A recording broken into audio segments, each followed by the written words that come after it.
Fala, criançada! Para quem não me conhece, meu nome é Luíse e esse é o canal Lou Livros. E hoje eu tô aqui para conversar com vocês sobre uma obra maravilhosa chamada Futebol ao Sol e à Sombra, do Eduardo Galeano. O Eduardo Galeano foi um jornalista e escritor uruguaio, que viveu um tempo no exílio depois que a ditadura ali tomou o país, ali mais ou menos nos anos 70, e aí depois ele retorna, viveu ali na Argentina e na Espanha, e depois retorna em 85. Esse é um dos vários livros que ele escreveu, considerado por muitos o livro do futebol definitivo, mas ele é autor, por exemplo, de uma grande obra chamada As Veias Abertas da América Latina, com certeza você já ouviu falar. Esse livrinho aqui, quem trouxe pra gente foi a LPM Pocket, Então é bem bacaninho, assim, super acessível, Vocês podem ver, curtinho. Ele tem 236 páginas de texto ali, E mais algumas informações extras. Então, galera, eu acho que esse vídeo aqui vai ser um desabafo, Mas no melhor sentido possível. A ideia de fazer a resenha desse livro veio de um outro livro chamado Febre de Bola, que é do Nick Hornby, que com certeza devem conhecer. Ele é torcedor fanático do Arsenal, Não é jornalista esportivo, mas ele se propôs a escrever meio que uma biografia ali da sua vida enquanto torcedor do Arsenal. E em um prefácio da edição mais recente, ele vai relatar a dificuldade que ele teve de fazer o livro ser aceito por uma editora, porque dizem que torcedores de futebol não leem.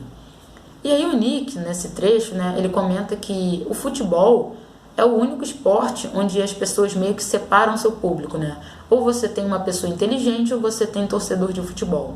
E que isso só ocorre aqui, nos países que são majoritariamente que o futebol é mais popular. Por exemplo, nos Estados Unidos, as pessoas não enxergam nada de errado em você ter um cara que estuda física quântica, um médico renomado, ou um professor, um PhD, gostar de beisebol, conhecer as estatísticas do time dele. Mas aqui você tem essa separação aqui, nos países que gostam mais de futebol, você tem essa separação, das classes, vamos dizer assim. E isso é algo que sempre me incomodou, Quando eu tive a ideia de fazer o canal, falar sobre literatura e futebol, eu fiquei impressionada como as pessoas têm esse preconceito, do torcedor ignorante, e não só com o torcedor, mas também com o esporte. Futebol não tem estratégia, chutar uma bola qualquer um faz. Todo mundo que já chutou uma bola sabe que não é bem assim, Mas as pessoas ainda continuam com esse estigma, com esse preconceito, e a ideia de fazer esse vídeo trazendo essa obra, Vocês vão saber por que eu trouxe ela especificamente, veio desse desabafo, de tentar esclarecer para as pessoas que não é nada disso. O futebol ele não é um mundinho à parte da sociedade, As pessoas podem falar muito a respeito do glamour, a respeito do dinheiro excessivo, dos atletas fúteis, mas a verdade é que a sociedade afeta o futebol porque está inserido nela. Pode não ser do mesmo jeito que com as pessoas comuns, mas o futebol ele faz parte da nossa sociedade e ele protagonizou vários momentos importantes da história. Então eu fico muito chateada quando eu vejo ainda que as pessoas têm essa resistência, Porque eu digo, você não é obrigado a gostar do esporte, é gosto, estético.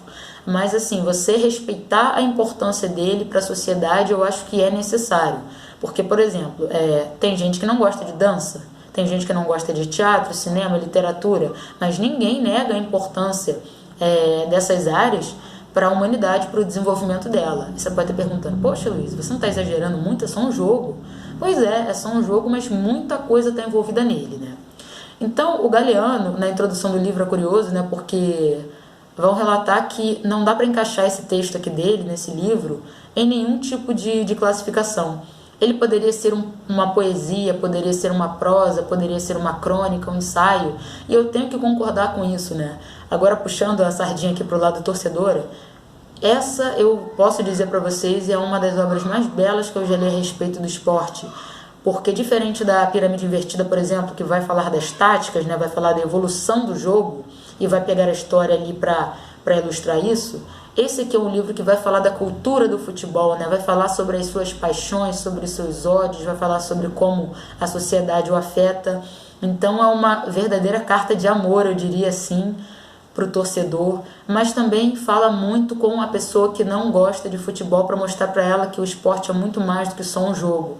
A galera recentemente tem usado muito esse mantra e não tem como negar que é muito mais do que um jogo, E o Galeano vai mostrar isso aqui pra gente, mostrou aqui pra mim com maestria, e eu queria dividir isso com vocês.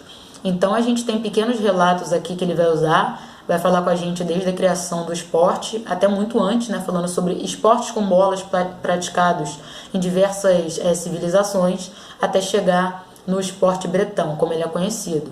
E vai pegar ali um trecho até a Copa de 98 ali, que serve como extra, né? Vai pegar de 98 a 2014. 2014, hein, galera? Então, em meio a isso, são relatos, são estatísticas, são pequenas informações que aquecem o coração do torcedor. Eu não vou mentir, eu fiquei muito tocada com esse livro aqui. E então eu escolhi algumas coisas ali para falar com vocês, para dividir com vocês, né? Porque não tem como abordar tudo aqui, senão ficaria 10 dias falando, né? E também porque muitas das informações daqui, você que acompanha o esporte já sabe. A gente vai ter, por exemplo, o relato da Copa de 50 do Barbosa, né? Então você já sabe disso, vai falar sobre o Yashin, o grande goleiro, e você já sabe disso. Então eu me propus a pegar algumas coisas que não são tão comentadas, né? Mas que fazem diferença. Então, vai falar de Pelé, vai falar de Garrincha, Didi, vai falar de Cruyff, ok. Mas eu vou vou tentar fugir um pouquinho aqui desse centro para mostrar outros aspectos. Então, desde pequena, eu sempre escutei as pessoas falando sobre isso, o futebol ser coisa de ignorantes. Eu fui crescendo e vendo que não é bem assim. Até porque meu pai gosta muito de futebol e ele me contava várias histórias, né, da história do esporte. E eu ficava encantada com isso, né? Eu sempre gostei muito de história. E eu ficava impressionada como as pessoas não usavam isso, por exemplo, para, sei lá, falar a respeito na escola sobre tanta coisa. Então você vai ter, por exemplo, uma questão bem curiosa, né? A gente teve há uns anos a morte da Margaret Thatcher, né? E a Margaret Thatcher, conhecida também como Dama de Ferro, ela teve uma questão ali muito importante com relação ao hooliganismo que tinha na Inglaterra. A Inglaterra estava vivendo um período de recessão muito grande, a economia estava assim, indo para o buraco, e aí você teve ali problemas de violência com relação ao torcedor, né? Então, você vê, né? Você pega esse período e você explicando para uma criança que está acompanhando ali o futebol sobre os hooligans, e aí você pode pegar essa questão da Margaret Thatcher também e explicar por que a torcida do Liverpool tem um ódio tão grande contra ela, né? Tanto é que eles fizeram uma música comemorando a morte, né? E aí, essa mesma criança você pode chegar e pegar e explicar a rivalidade, por exemplo, entre o Celtic e o Rangers, né? Católicos e protestantes. Você pode usar o futebol para falar a respeito de inúmeras coisas, né? E aí, pegando agora alguns exemplos do livro. A gente vai ter o relato ali da tragédia do time do Dinamo de Kiev de 42, que foi ameaçado de morte se não perdesse uma partida, né, de futebol ali em meio à guerra. Foi ameaçado pelo partido nazista e de forma assim corajosa demais, não se pode imaginar algo assim.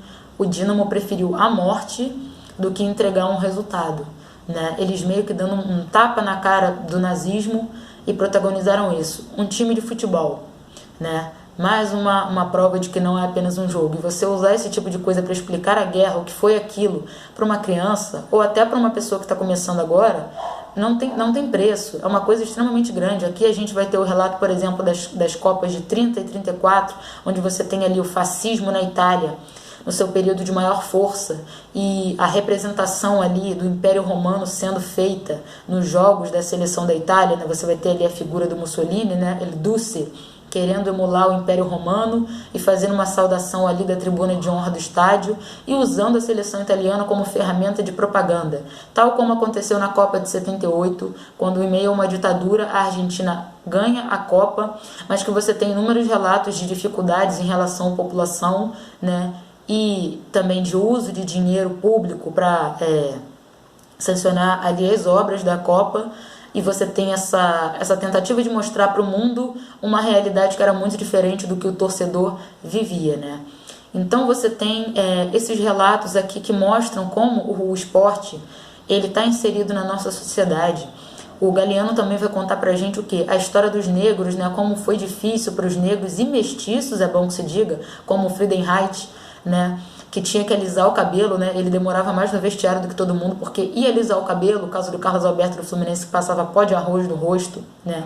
O decreto do presidente Epitácio Pessoa nas Olimpíadas de 21, na Copa América de 21, onde ele proibiu os jogadores negros de disputarem a competição com a delegação, né, porque era algo para melhorar a imagem da pátria. E ele estava totalmente errado, a seleção acabou derrotada ali, fazendo uma campanha bem ruim, né? E aí você ter cânticos de torcidas, né, insultando outras torcidas por terem negros no time, o que isso não representou? Quando você vê o Brasil, um país que tem a maioria de seus atletas de grande sucesso sendo negras, e o que aquilo representa para esse povo e para a nossa nação miscigenada, a nossa nação de múltiplas culturas, e você usar o esporte para mostrar isso, né? A gente vai ter também o caso do Estádio Centenário, né, o grande Estádio Centenário, que foi inaugurado para comemorar a Constituição do Uruguai, mas que, por exemplo, era uma Constituição que proibia mulheres e analfabetos de votar. E aí você comemorando esse tipo de situação. Ele vai falar também pra gente sobre relatos de falcatruas, assim, falcatrua mesmo, envolvendo dirigentes e donos de clubes. Você vai ter o relato de um dos responsáveis por uma tragédia na Espanha, numa construção irregular, e que posteriormente ele compra o Atlético de Madrid, e isso está muito bem para todo mundo, porque afinal de contas o que importa é o resultado, né? A questão da FIFA também, que rege o futebol, mas que pouco se importa com os seus atletas, e aí a gente pode argumentar que mas eles ganham muito bem para isso. Mas a maior parte deles veio da pobreza e da miséria. Então eles sabem muito bem, como nós sabemos, como é a dificuldade, e você, até que ponto é justo ou ético você tratar atletas como se fossem animais de circo, burros de carga, né? Tirando toda a vitalidade deles ali e não dando voz a essas pessoas, né? Você vai ter o relato da criação dos sindicatos dos jogadores, né, para zelar pela segurança dos atletas. Você vai ter Maradona se queixando na Copa no México, né, e dos horários das partidas ao meio-dia para favorecer a transmissão na Europa.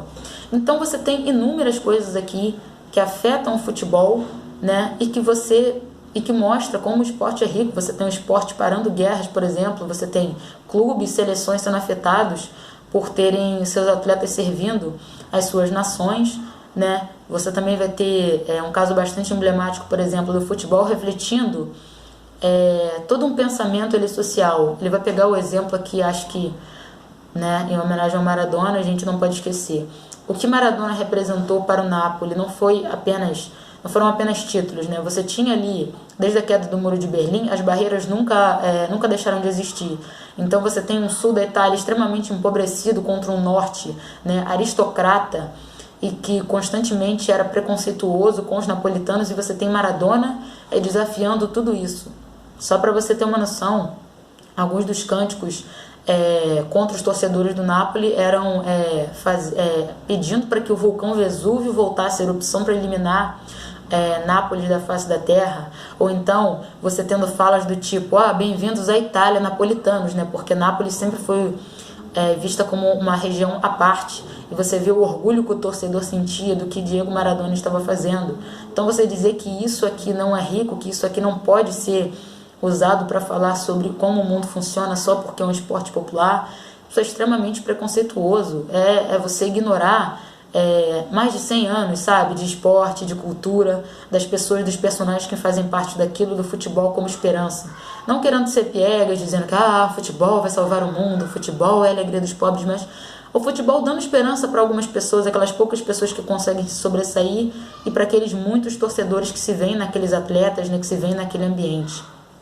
Então, as discussões que o Galeano traz aqui pra gente são extremamente ricas nesse sentido, né? Você ter, por exemplo, Garrincha, né, que jogou pouco na vida, né? Garrincha sendo diagnosticado como um retardado de mente infantil, nas palavras do médico dele, com as pernas tortas e a coluna em S, que nunca seria um atleta de ponta. E você vê a monstruosidade que ele conseguia fazer, né? Você vê também a fuga dos estereótipos, né, as particularidades que o futebol tem. Geralmente outros esportes você tem biotipos muito específicos, já o futebol ele foge completamente essa regra. Você vai ter ali o exemplo que o Galeano dá de Stefano, que era gorduchinho, né, e que se sobressaiu. Você tem ali o Rivellino, que era o pior no teste de Cooper. Você tinha até o Sócrates, que não aguentava correr, mas que foi Sócrates, né? E você tinha também Pelé com pé chato, né? Então, diversas questões que poderiam afastar uma pessoa comum, mas no futebol eles têm seus lugares, né? Então, você dizer que isso daqui não é riqueza. Até Shakespeare vai citar futebol na sua peça Rei Lear, né? Onde, se não me engano, o Duque de Kent ele vai xingar um personagem chamando de vagabundo jogador de futebol. Você tem o rei Ricardo II proibindo as arruaças por conta do futebol e reclamações sobre hooligans em 1890 na imprensa. Então, você ignorar que a história que está por trás do esporte, tudo que aconteceu já no futebol, você poder ensinar a uma criança, um jovem que gosta do esporte, o que ele agrega, né? Isso é extremamente importante. Então é por isso que as pessoas precisam levar em conta essa questão. Parem de dizer que torcedores de futebol são pessoas ignorantes e alienadas, né? Isso é extremamente preconceituoso, até porque ignorância e alienação não são exclusividade de torcedores de futebol. Você tem inúmeras outras pessoas que amam outras coisas da nossa sociedade que são ignorantes, né? Então o futebol ele é muito rico, ele precisa ser respeitado, né? Essa coisa de futebol dito como o ópio do povo, isso daí é uma das falas mais preconceituosas que eu já vi na minha vida. E o Galeano ele mostra aqui pra gente toda a importância, todo o valor que o esporte tem nesse texto, né? Como o anterior, esse livro aqui tem um defeito, ele acaba muito rápido, são 236 páginas que você não quer largar. É uma coisa assim, não tem outra palavra, é extremamente emocionante você ver disso, né? Da evolução da sociedade e do esporte. O esporte sendo praticado em meio a ditaduras, em meio à segregação, né? Você vê a mudança do amadorismo para o profissionalismo, você vê, por exemplo, os biotipos dos atletas mudando, a relação deles com o dinheiro, e tudo isso em meio a um mundo que não para de mudar. Então eu recomendo esse livro aqui para você, amante do esporte. Ele é a Bíblia, de fato, é uma linguagem belíssima. E para você que ainda tem essa birra chata com futebol, eu não quero que você saia daqui sendo um amante do futebol, o maior fã do mundo, mas você precisa reconhecer, você precisa saber a história antes de você sair falando coisas vazias e sem sentido. E uma coisa interessante em relação ao futebol também é que geralmente muitas pessoas criticam sem saber, né? E isso é o mal do século agora, né? Ah, não conheço e tal, mas vou sair falando a respeito. Isso não pode acontecer. Então, se você quer fazer sua crítica, se você quer dar sua opinião, que você conheça do que você está falando. Esse livro do Galeano é riquíssimo, né? A obra dele é muito completa, uma linguagem super acessível. Ele não vai se ater a táticas, a função dele não é essa, é mostrar o futebol enquanto cultura, né? Porque ele é a paixão de tantas pessoas, né? Por que ele se desenvolveu da forma que foi? Você ter o futebol, né, como uma propaganda de um povo, por exemplo, vamos pegar as Olimpíadas de 24 na França, onde a Europa tinha uma visão estereotipada dos sul-americanos, e aí você tem um capítulo até intitulado de A Redescoberta da América, né? O Uruguai, a Celeste Olímpica, conquistando aquela medalha e mostrando para as pessoas que futebol de altíssimo nível era praticado na América do Sul, né? O Brasil, por que a Copa de 50 foi tão traumática, aquela perda, como eu falei no vídeo anterior? Porque era a chance, né, que o brasileiro tinha de mostrar que podia organizar um torneio de alto nível e do povo mostrar que poderia ser excelente em alguma instância, né? E é até interessante alguns trechos que ele vai falar sobre Copas, né, e sobre como foi mudando a configuração. Você tinha ali as seleções europeias disputando a esmagadora maioria do torneio, e aí depois você vem a América do Sul tomando o seu lugar, se afirmando. Você vai ter o Galeano mencionando o racismo dentro das seleções, se hoje em dia a discussão sobre a imigração no futebol ela continua ferrenha. Antigamente, né, você vai ter o caso das pessoas de descendência de vários países da África indo para a Europa e depois tendo filhos lá, e esses filhos representando agora as seleções, e mesmo ali, enquanto dão alegrias para a nação dentro do esporte, são alvo de preconceito. Então você dizer que isso aqui não é importante, dizer que isso daqui não significa nada, é um absurdo.